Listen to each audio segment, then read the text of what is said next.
Welcome everybody to the precinct. I'm Trish Mackie-Smith from inndox and I'm your MC for this evening. And I'm excited to present as our special guest, recognised as one of the world's greatest thought leaders in PropTech, Dave Garland, to share some of his insights with us. Dave is the Managing Director of Second Century Ventures, the capital investment arm of the National Association of Realtors, USA. He has over 18 years' experience as a strategic advisor to many venture-backed real estate companies that integrate emerging technologies. His visit to Australia coincides with the launch of the REACH program into Australia and Southeast Asia, a program that is backed by Second Century Ventures and recognised as the world's #1 accelerator in real estate, helping scale-ups bring innovation, efficiencies and value to a sector that is ripe for innovation. Thank you all so much for coming, and thanks to inndox for a tremendous introduction. Also want to thank StartBuild for inviting me here, as well as River City Labs and Advanced Queensland. This is an honor to be here, an honor to share our vision for the future of not only real estate, but real estate investments, both domestically here in Australia, as well as globally across all of the key sectors and segments of real estate around the world. The last couple of days I've been all around Australia, starting in Melbourne to Sydney, and I have to say it looks like we saved the best for last, because this place is pretty awesome.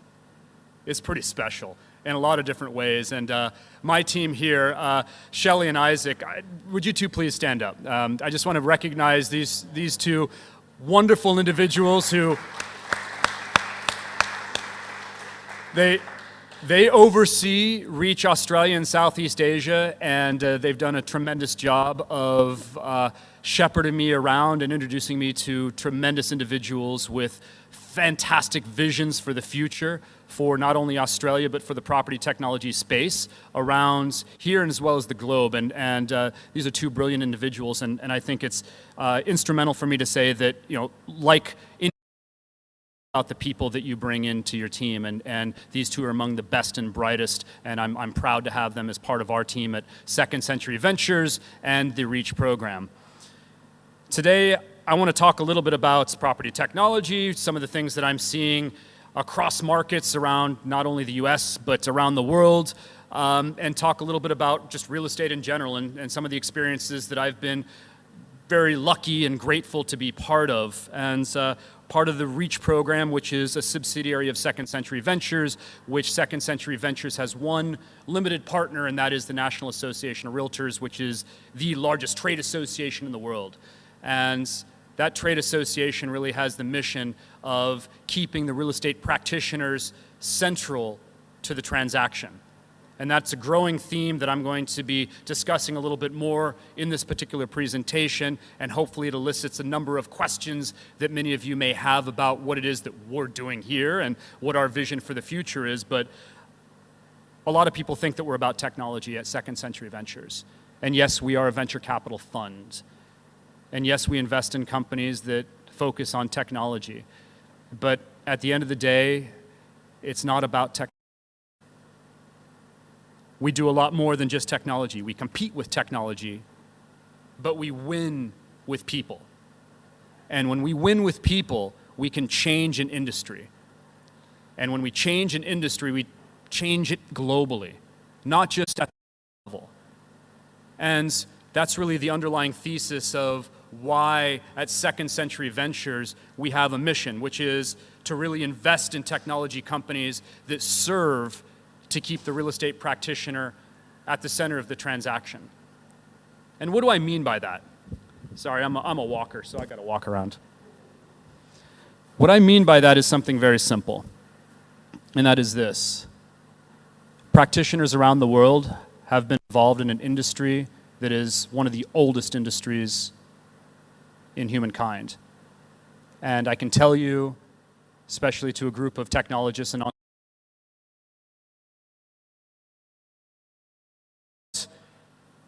entrepreneurs like you are building. They are terrified that what is being built in the property technology space will disintermediate them. And that fear is really why we exist, is to ensure that we're able to have technology grow within the industry with the practitioners and not happen to the industry. And that's a very important distinction, because this industry is truly a global industry. And many of you know that it's a $250 trillion industry. That's trillion with a T. It is the largest industry in the world by a long shot. To put that into perspective, all the gold in the world that's ever been mined throughout human history amounts for about $8 trillion. So you look at $250 trillion of just asset equity only, not even including the financial leverage that we have part of yet, which is pretty phenomenal. But more importantly, what's happened over the last 10 years has been transformational for this industry, which is ironic because it's the oldest industry in the world, yet over the last 10 years is just when we've started to experience a massive influx in capital to this space, to the tune of almost $75 billion. And over the last couple of years alone, we've seen a compound annual growth rate of the amount of capital invested in property technology over 54% per year. Why is that? It's an asset class that feels like it's just been discovered. But the reality is that there's a lot of smart money that understands that if you can apply very unique technologies and trends to an age-old space to improve the way that we do business, to reduce friction, to enable enhanced revenue for organizations that practice in the space, well, you can make a lot of money in that space. And Australia, too, has joined in that fun. There's been plenty of investors over the last couple of years that have enhanced their investments in the space, doubling it year over year for the last 2 years alone. And that money is chasing a lot of things that we refer to as property technology. And it's a term that's being thrown around, and really, in my mind, it's still being developed. But this money is chasing everything from real estate agent tools, to the Internet of Things, to smart buildings, to a shared economy, to a sustainable economy. And it's not going away. And if anything, these innovative themes are themes that we've heard about in other industries, but are just now starting to impact us today. Everything from artificial intelligence, to predictive analytics, to the IoT, to machine learning, et cetera. And underpinning all of this is a layer of data that we've never had access to before, solving all these problems that you see in the red, from consumer experience to brand equity to transaction efficiency.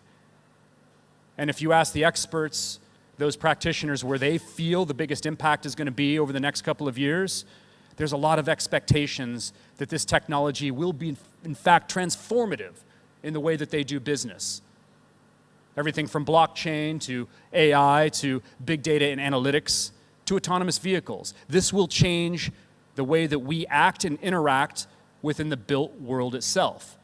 So we see the amount of activity and the amount of investment that's anticipated in this space to continue to increase at an almost logarithmic rate. And that's great for all of us that are in the real estate space. I grew up as a real estate practitioner, and I'll spend my life as a real estate practitioner. And I'm fortunate to be in one of the greatest industries in the world. I mean, heck, what industry, other than real estate, do you have during the transaction two competitors from two completely different organizations coming together to transact and both share in the upside? It doesn't really exist in any other industry. What other industry do you live, work, and breathe in every day? What other industry is the baseline of every other economy in the world? It is the biggest economy in Australia, in America. In all of the major areas around the world, real estate dominates. Here's the challenge. As more companies sprout up in the space, as more entrepreneurs come to bear and reap the rewards of this industry and provide unique technologies to solve really critical problems, there is a dearth of connectivity. And what I mean by that is this, is entrepreneurs love to solve problems. They love to get into the details, to the nitty-gritty. They love to uncover the specific activities that are problematic for everyday practitioners. The challenge is this, is that you can get way too involved in your own product or service and not see the forest for the trees. And that's a challenge. And it's a challenge that we're seeing every day, particularly in the States. There's plenty of technology solutions, and oftentimes those technology solutions go a little too deep. They go a little too deep for the actual practitioners to find value in. Give you a particular example. How many of you have used Microsoft Excel in the last year? All right? Pretty easy application, right? When you used Microsoft Excel in the last year, how many of you used a macro function? Just a very small handful of you. The macro function represents roughly 90% of the application of Microsoft Excel. It's really the foundation of which Excel was built. But we're only using less than 10% of the features and functions. And that's more of a metaphor for what we're seeing in the space, that it's easy to overbuild and it's easy to overlook what the real challenges and solutions are from the actual practitioners, the real estate agents, the appraisers, the settlement service providers. And in fact, for every 1,000 businesses out there, there's only 0.15 programs that help entrepreneurs understand what the true problems are for the practitioners within the real estate community. Compared to other very mature industries such as fintech, we're lacking behind. We're lacking behind 15 times. And that's a challenge because that's why companies fail. They fail because of a lack of product market fit. And as entrepreneurs, if you cannot adequately define that market, if you cannot adequately define those specific pain points and serve those pain points of those customers, if you overbuild and continue to raise money on that overbuild state and not find that true product market fit, then you will fail. And that's a problem. And that's what we're looking to solve. And again, I get back to the main points, that it's not about the technology or the investment. It's about solving problems. For us, I ask this particular question in a number of my conversations, and that is, what's the number one realtor need? What's the number one practitioner need out there? And oftentimes I'm met with quite a bit of phenomenal feedback, not the least of which is inventory constraints, transparency in an industry, affordability, etc. These are big picture problems that are not necessarily solved directly by technology, but can be enhanced with technology. Inventory alone is not solved by more eyeballs on a website. However, if you're able to reduce the friction between a practitioner and a consumer, if you're able to heighten the marketing capability in order to stay in front of a borrower or somebody who is trying to locate the proper tenancy for a commercial property, then you can create true value and solve those problems from an inventory standpoint. But my point being is it's about that fundamental linkage between you, the entrepreneur, and the actual practitioner. And that's really why we created Reach. We've invested in a lot of companies over the years with Second Century Ventures. And Second Century Ventures, when we do invest in those companies, our checks are just as green as any other venture capital group.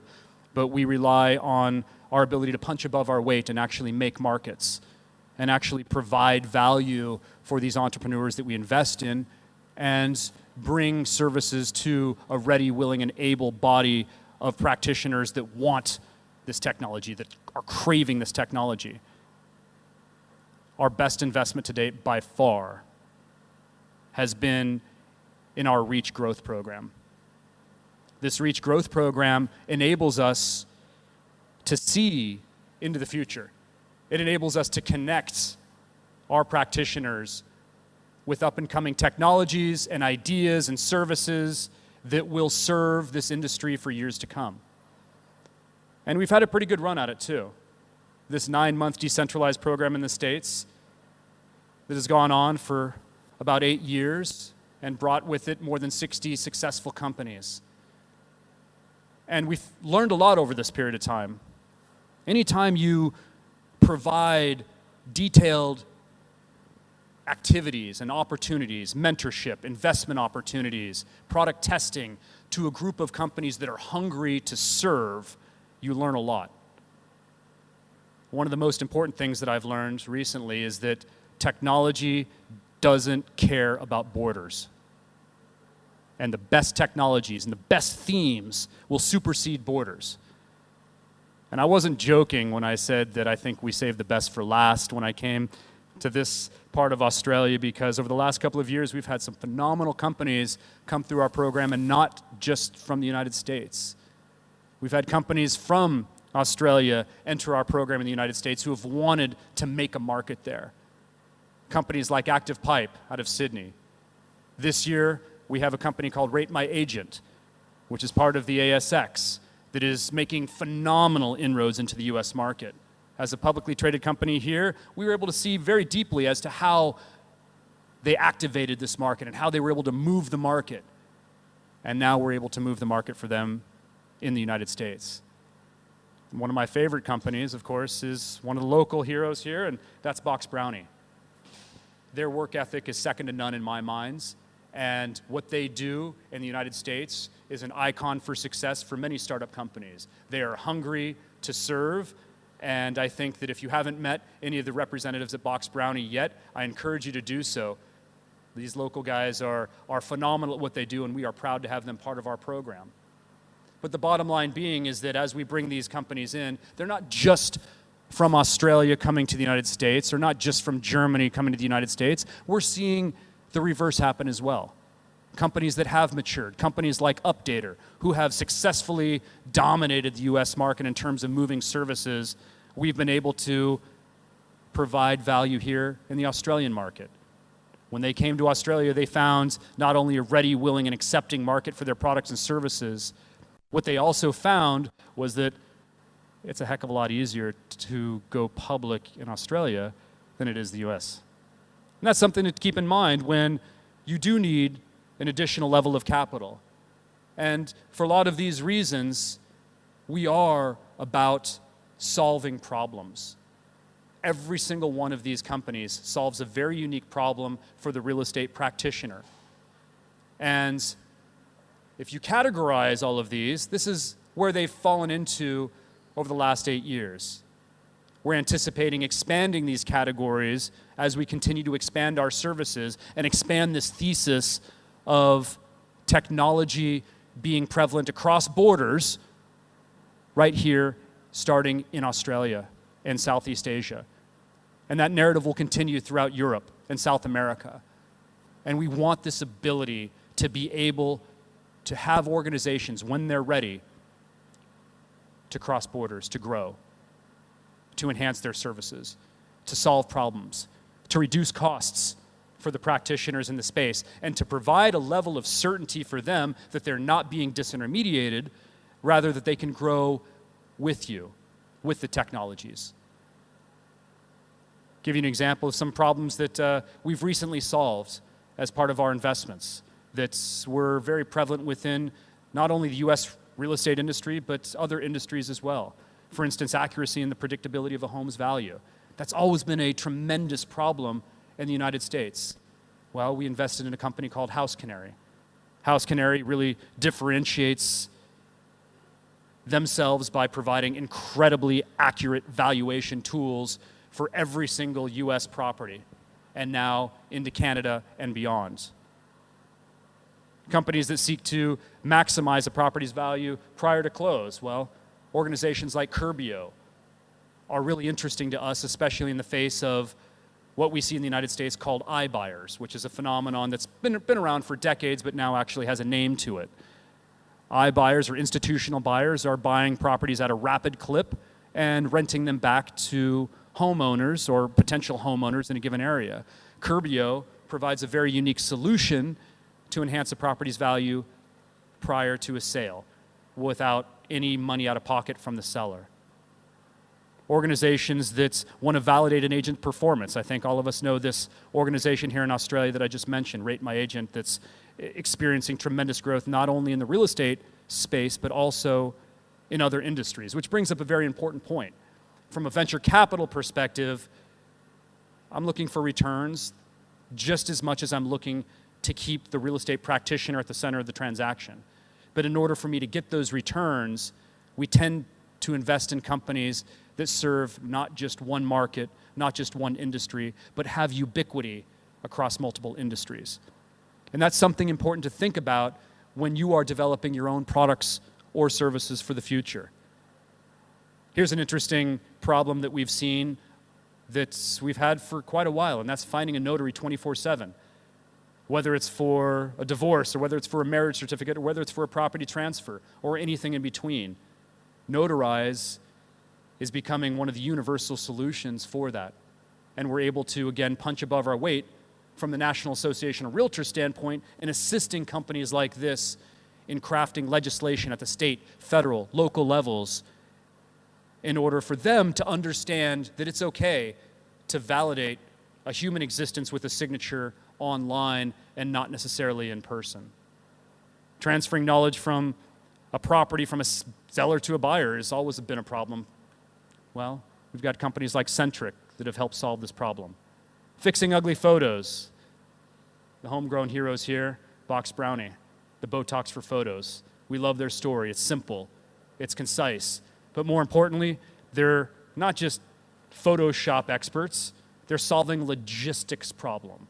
The logistics problem of managing high-performance talent across multiple industries is one of the reasons why we really enjoy what they are trying to do. Contract management and signatures anywhere, anytime has been a problem for some time. Well, DocuSign has solved that problem. With the recent IPO in the United States, we're happy to have them as part of our portfolio and now a US $12 billion plus company. They're solving problems both in the US as well as abroad, and we continue to assist them in their growth. Tracking referrals made and received through an immutable ledger, the blockchain, a great little startup out of San Francisco called RE Consortia. Tracking business expenses for contractors, Hurdler. The list goes on, but I think you get the point that we intend to solve the key problems that real estate practitioners are bringing to us today. Here's an interesting one. Closing a mortgage in 5 days or less. It's not working. Oh, we haven't found a solution for this, so we're still looking. Like measuring ROI from marketing and lead gen all the way to close. Still looking. Inventory. Still looking.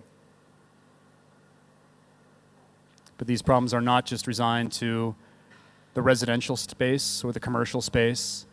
They span across the settlement service space, again, to the greatest, largest industry in the world. And this velocity, this veracity, this volume of opportunity is not ceasing anytime soon, which is really why, again, we're here today.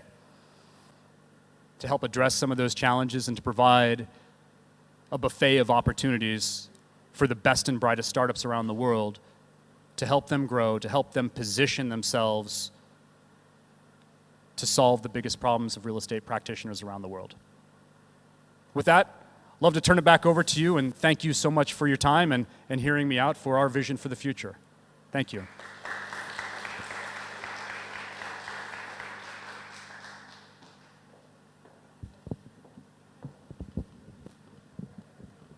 Or do you want this here? There you go. Thank you. You're welcome.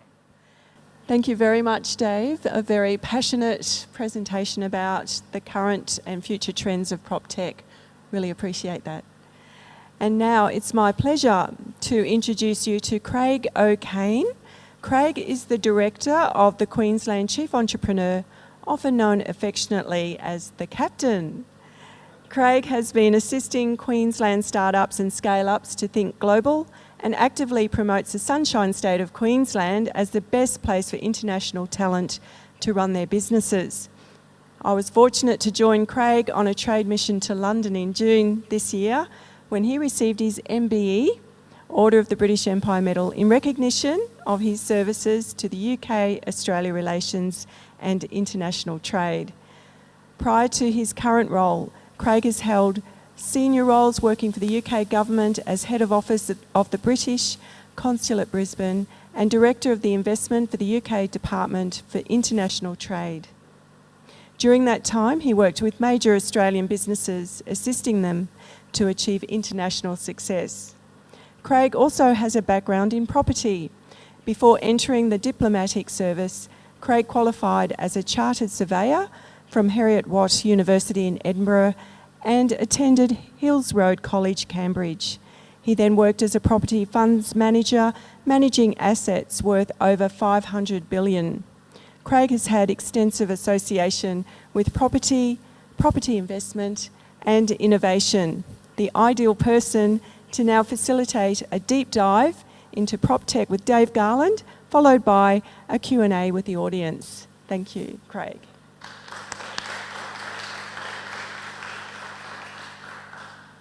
Thank you. Thank you very much, Trish. And Dave, please come down to the more comfortable seat down here. To the hot seat. I get it. Brilliant. Thank you, Craig. That was exceptional. Who loves Dave Garland? Isn't he a legend? Thank you. Wow. Appreciate that. I was sitting in the front row there just thinking, this is fantastic. We have, one of the most prolific VCs in the world here with us in Brisbane tonight. And he says we're the best, and we saved the journey here till last. So welcome to Brisbane. Welcome to the precinct. This is the Queensland government's home for startups. Just by way of background, that for people that don't know about this building which we're in, it's a very, very old building. I think it was built in 1836 by T.C. Byrne, which was one of Queensland's first department stores. And the Queensland government, after quite some time, reinvested into this building after about 20 years of it being derelict.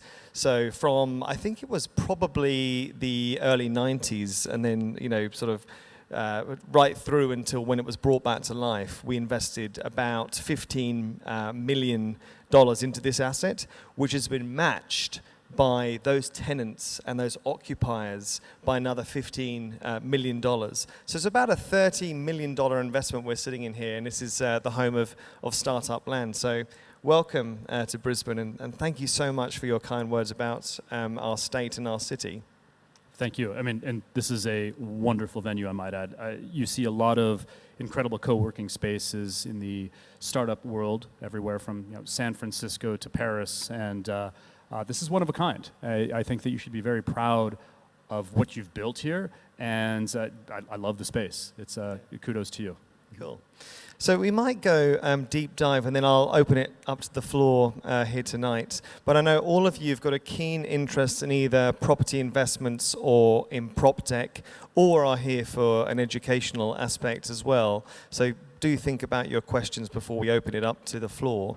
But I did want to go back to what you were saying before, Dave, around, I guess, some of the older traditional investment houses around the world are quite the slow juggernauts in terms of their transition from being very large property investors like you have with the pension funds and the superannuation funds. They take some time to move from A to B, and I think we've both had conversations previously where we've noticed that these big funds, for some reason, they're not moving at the pace in which we expect them to. Is there any reason for that, or do you see any opportunity because of that? Yes, absolutely. I think that people behave for really two reasons, and organizations behave for two reasons. It's either a drive away from fear or a migration towards something that's a better state. And it's either, the way I like to phrase it is, if you were a pharmacist or a drug dealer, you would either want to provide a painkiller or a vitamin. right? And for companies who have a lot of pain, they're going to be in search of painkillers. And some of these painkillers manifest, especially for some of the larger portfolio owners around the world, they manifest in terms of not getting a high enough return for their underlying investors. And so those organizations tend to search out opportunities to lower the costs. It's tough to raise rents in mass in order to enhance revenue, but it's a lot easier to try to reduce some of the costs. But in different markets, it may be more apropos to find some of those vitamins to enhance the services or to enhance other opportunities for revenue. And if you can find those, then you can provide better opportunities for investors. But look, make no mistake, I think one of the reasons why there has been a reluctance is because it's been a good run. I mean, how many years has Australia had in an upward market? I think it's is it 18 years? That's phenomenal. I mean, has that ever existed in the the modern history of economic growth for a country? So we tend to rest on our laurels when things are good, but in reality, those are, I think, the times where you should be battening down the hatch and making sure that you're preparing for those tough times by reducing some of those costs. Yeah, absolutely. I guess this is the lucky country, so welcome, and it's great to have a Brit and an American here talking to an Australian audience. We've got complete dominating control. We've got mics, yes. Yeah. I guess another thing I did want to pick your brain upon was, what are you specifically looking for from some of the prop techs that are being developed here in Queensland? So, we've got inndox here. They've got an incredible piece of technology which is supporting those homeowners that might buy pieces of infrastructure, put a pool in, lose their documentation, and then, all hell breaks loose when you try and sell the building to someone else because you can't, get the right information certified. So they've got a piece of technology, which is excellent. But what are you specifically looking for down here? Are there certain, I guess, professionals you're looking for that are running the company, or certain niches in the asset classes? What's your flavor? Yes. All of the above. Yeah. I think that, as I mentioned, this is a relatively new industry, this property technology segment. And our thesis is that if we get to meet all of them and start early enough within their journey, that we can provide feedback, assistance. And even if we're not writing a check, we want to be helpful. Yeah. And I mean, a lot of the reason why I'm here is a listening and learning tour for me to better understand some of the challenges that are inherent within the Australian real estate market. And it's always changing, right? Real estate is always local, and what may be germane to this area may not be germane to Sydney or Melbourne. But in aggregate, we're learning as fast as we possibly can, and we're working with our partners around the globe in order to enhance our understanding of the space so we can make better investment decisions, and we can better help these organizations that are at early stages to create technologies that, again, better serve the real estate community. So we want to look at it all. And the best of the best in a given area that is ready to serve, we want to bring in and make them even better. Yeah. And those that's maybe a little early, we want to help facilitate that conversation and that dialogue with them, so over time we can become friends. Yeah. And as that friendship matures and they're ready to go and be ready to be served up to the industry, we want to provide that amplification as well and that massive exposure for them. That's great. I think I totally take your point there, because I think that the local creativity that we're seeing here and their applications are fantastic. But you're saying that the challenges are global, which is great. So I guess one of the unique benefits around your accelerator program is, if you select those companies which are highly creative and you think that they've got wings, they can plug and play into your accelerator. So you could effectively take them straight into the US. Is that how it works? That's the underlying intent. Yes, yeah. Is that, look, there comes a time within every startup where you hit plateaus, where whether your product matures in a given marketplace, or you've saturated a marketplace, or you're just struggling to grow above and beyond a certain percentage of market penetration. And that's a choice that every entrepreneur has to make at that period of time. They can either make a pivot with their product or service, they could find a way to reduce costs, they can add a new product or service, or they can explore a different market opportunity. And it's rare historically where you have that opportunity to explore a market that is tangential and that can be a friendly market that bears similar resemblance to the market where you're currently or originally operating. And we are in fact providing that third pillar where when you are ready and when you are capable, we want to offer that opportunity to then springboard from Australia to South Africa, from South Africa to the EU, and vice versa. And we feel that that is a pivotal opportunity to not only provide growth for those enterprises, but because we're along for the ride as well as investors, we get to share in that growth as well. When we invest, it's not just to invest, we're actually creating a relationship that we hope is part of a family of portfolio companies for life. I mean, as I mentioned at the top of the conversation, I'm a real estate lifer, and I'm really good at making my friends money. And I want to make more friends so I can make them more money. But more importantly, we want to raise the bar and the water level for the entire industry, because it's a wonderful industry. And if we can do that with top talent and top energy in a very constructive way, and there's that energy there, then we can really do good for humanity moving forward. Great. I guess that sort of leads into my next question, which I was going to ask you, and then I'll pass out to the floor. But I think this is music to everyone's ears in here, because this is really the first time we've seen a deliberate intent from a notable VC that's willing to work with Australian PropTechs. This is the first time, which is excellent, and we've got a lot of scaling companies, as Isaac and the team will know as well. What I did want to ask though was around what's coming next. So we know, I guess, the status quo is kind of over, because we're looking at sort of different ways in which nations are trading, different ways in which the consumer is buying. What do you think is next on the horizon in terms of things like what you were saying before, doing good for humanity and the human side, or sustainability? That is the multi-trillion-dollar question, if you will. I think that there's been some pretty interesting evolutions over the last 2 decades in real estate and real estate technology, and a lot of theorists believe that version 1.0 of property technology was really connecting brokers to a finite amount of information that they had to secure on their own, and they were able to then turn around and share that with the consumer class. Version 2.0 leveraged technology that enabled these practitioners to share it better amongst themselves for higher degree of transparency and greater transaction fluidity.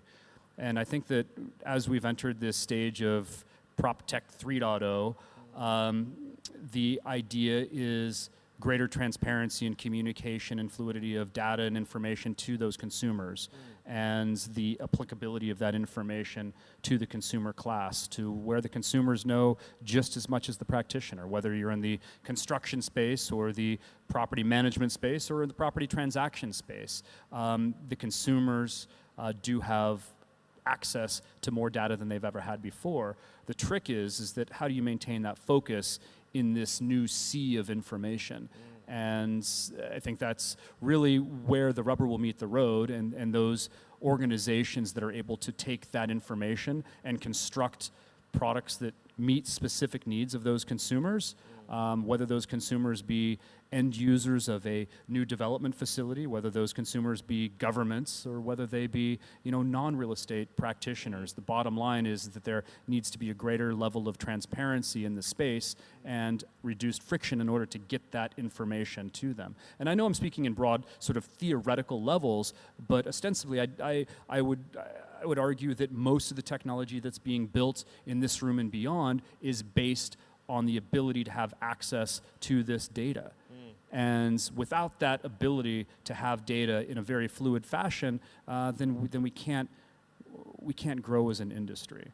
And you can't see AI. You can't leverage, the beauty of what a blockchain promises. You can't have machine learning applications in order to determine, future valuations at a very rapid clip that would help portfolio companies downstream. So I think that this evolution here that we're in currently is one of those evolutions that's probably in for another couple of years, if not maybe another decade. But it's something that we need to wrap our minds around in a manner in which we can not only suss out those specific deliverables in terms of the problems that we want to solve, but just in general, wrap our minds around this availability of information that's coming from all angles, whether it just be from our phones and our devices to sensors to what Siri's collecting from us when she listens to us every day without our approval, or Alexa for that matter. Everything is learning from us, and the machines are coming, and as they learn more, they're going to get smarter. But the applicability for those consumers is I think, going to be part of the genesis for the solution moving forward. Great, that's fantastic. Thank you very much, Dave. At this point, I might get on my feet and move around and just see if there's anyone in the audience that would like to ask a question to Dave. You can stand up too if you like, Dave. All right. Would anyone like to ask a question about the accelerator? I'm going to run up there.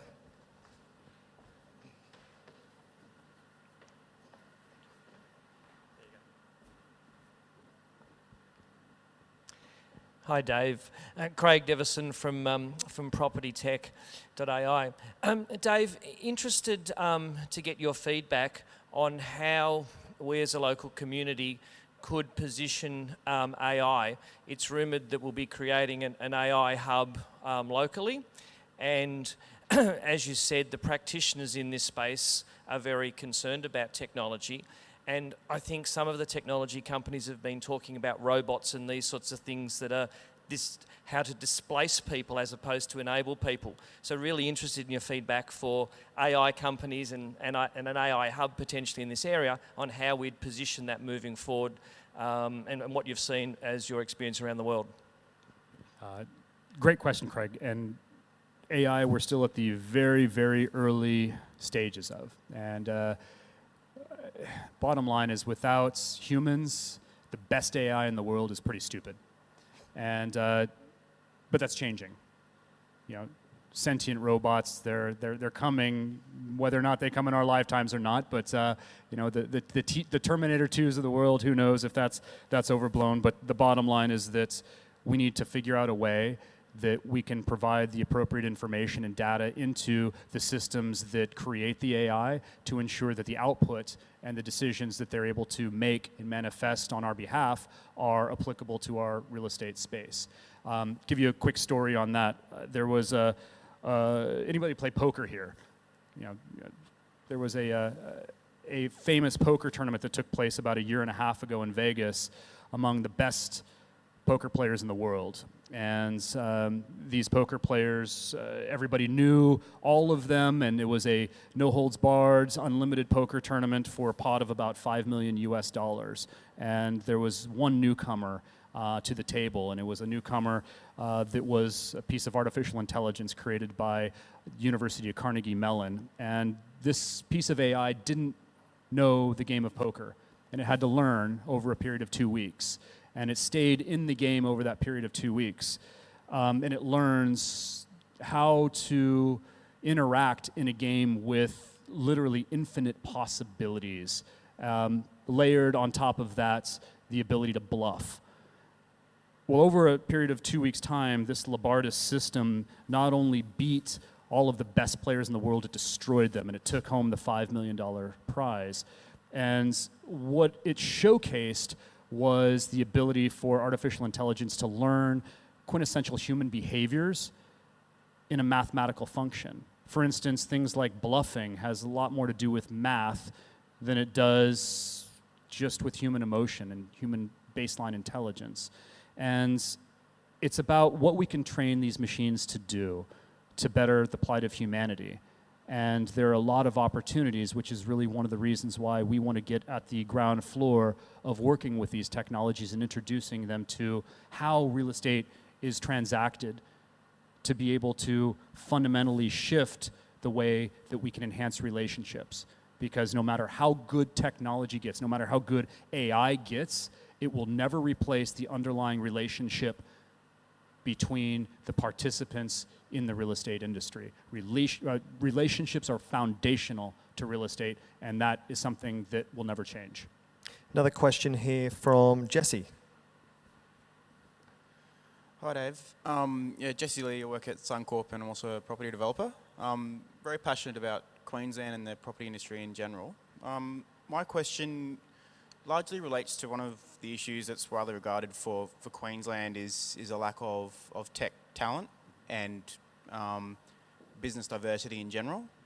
And I guess I'm just after your opinions on whether you've seen any examples around the world from your travels, any government initiatives versus private initiatives that have really stood out to change the landscape for a particular region, area, or community group that really changed the dial in terms of attracting talent to that area or fostering talent. I'm just wondering if you had any examples or you could give some comments around that. Thank you, Jesse. That's an incredibly interesting question. And it's not just a question for Queensland, it's a question for really every modern city around the world. It's how do you not only attract top talent, but how do you retain that talent so it doesn't move elsewhere? Here, I think you have a couple advantages going for you. I think you have location, I think you have weather, and I think you have a growing multitude of industries that are supportive of talent and open to talent.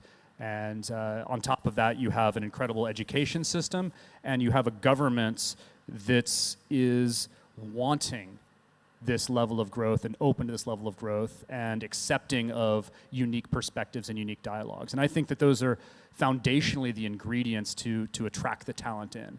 The retention of the talent tends to do with industry, and it tends to do with things that may be way out of a government's control. Things like the interest rates in an economy, things like the global flight of talent to other areas that may be less expensive to live. But I mean, the last I checked, Queensland is a very livable city. It's a fun city, and it's a growing city in terms of this talent. But it's still young. My understanding is that the population here is expected to double within a 10-year period. And when that takes place, just by the law of numbers, you're going to have an increasing amount of very strong personalities that want to get involved in industry. And I think that as long as you decrease the cost of education for top-notch understandings of new technologies, then you're going to succeed. And as far as models for success, there's plenty of models all around the world, but I think that foundationally, those baseline levels of ingredients need to be there, and place is very, very important. Workers have to have a sense of place. And if they do and you make them happy, then they will stay there. So an example that I can think of is in the Silicon Valley where I live is Google. Google facilitates a sense of place for their engineers to come and live and work and play. And there's a lot of critiques on the way that they handle their employees just because they make it so good that by the time that they leave, most of those employees say that they've never had it as good as at Google. But that's a double-edged sword, right? I mean, if you create an environment that's so good, that's a high cost. And if you can't produce on the other end of the equation from a revenue standpoint, then that's going to be short-lived. But I can tell you that spaces like this are a phenomenal start, where you make it to the point where people enjoy living and working and communicating together to build something better than themselves. So I hope that answers your question. I think that Queensland has a much better competitive advantage than most states from that perspective. Hi, Dave. I'm Paula. Hey, Paula. I'm from CBRE Digital and Technology.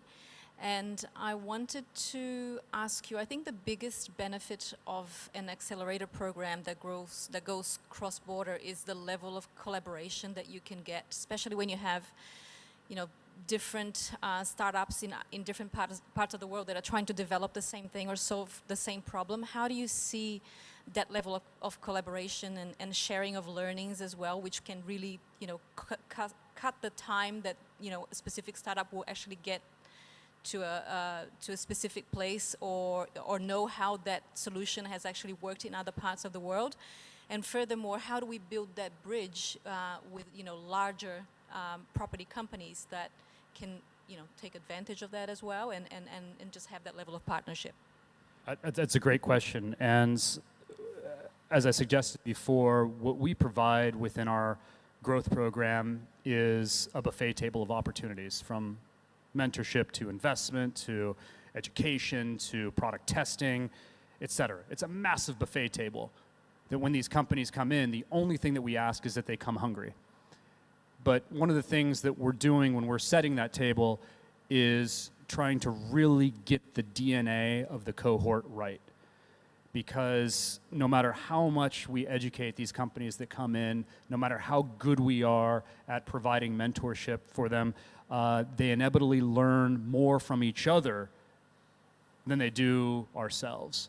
And so that's why it's so important for us to get the DNA right. We don't necessarily try to limit competition, because at the end of the day, all of us are competing for the exact same thing. We're competing for this finite amount of dollars within the real estate space. All of us, regardless of what your technology is, you're competing for that dollar. So the best thing you can do is facilitate an environment where organizations can work together in a format to create opportunities where 1 + 1 = 5 or 6. And that takes time in figuring out the right personalities for a cohort where there can be participation from everybody to move the needle for the entire group, not just now, but also upon graduation, because that's when our real work starts, is after they leave the program. Great. We've just got one more question, Trish, and then I'll pass back to Trish. I've got somebody here. Sorry. Hi, I'm Joyce from Seville's, and actually my question is, what are the opportunities gapping between incubating at Silicon Valley versus seeing perhaps in Queensland or Australia itself? Like, would you recommend incubating your PropTech at Silicon Valley? Like, what's the gapping opportunity gaps? If I understand the question right, it's trying to understand whether or not to incubate or accelerate a company in Silicon Valley versus, say, Queensland. And I think that the short answer to that question is it just depends on the market that you're serving. If your market opportunity with your product is in Queensland or in Australia proper, then there's really no need quite yet to focus on a Silicon Valley opportunity. I'd say that build your product market fit first and build the funnel of potential consumers for your product or service first before you go and seek out capital in other locations around the world.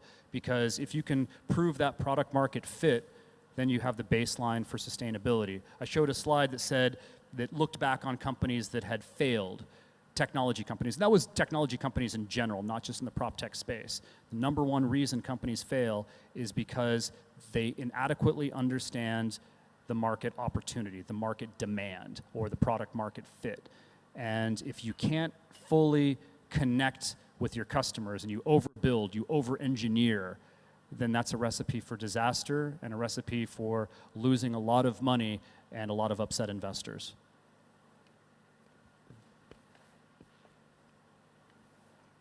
Thank you.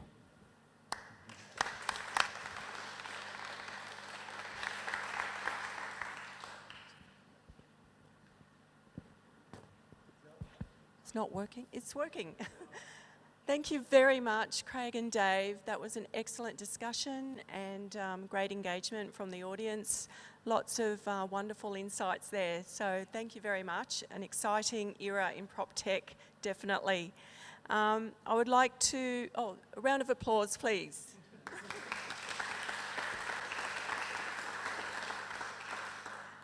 I would like to thank the supporters for tonight's event, including StartBuild, River City Labs, inndox, Office of the Queensland Chief Entrepreneur and Reach. I'd also like to especially thank Isaac Coonan, Director of the Reach Program, for making tonight's event possible and for arranging Dave's visit here.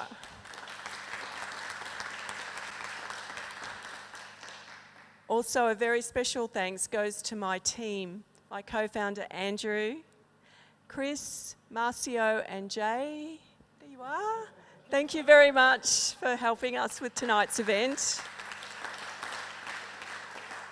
So please just stay a little longer, help yourself to another drink and continue the lively discussion. Thank you very much. Enjoy the evening.